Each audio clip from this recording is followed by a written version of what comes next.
31 वर्षीय महिला डॉक्टरचा मृतदेह कोलकात्याच्या आरजेकर या राज्य सरकारी रुग्णालयात सापडला।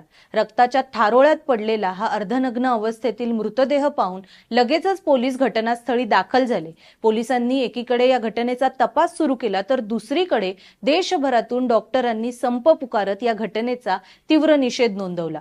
इयरबड्सच्या एका छोट्या तुकड्याच्या आधारे पोलिसांनी या गुन्ह्याचा छडा लावला व अवघ्या 6 तासात पोलिसांनी आरोपीला अटक केली।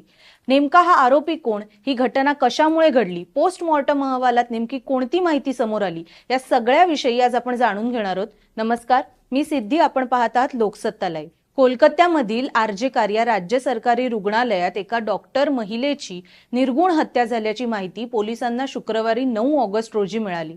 पोलीस जेव्हा घटनास्थळी दाखल झाले तेव्हा या सरकारी रुग्णालयाच्या सेमिनार हॉलमध्ये त्यांना रक्ताच्या थारोळ्यात पडलेला एक मृतदेह आढळला। या मृतदेहाच्या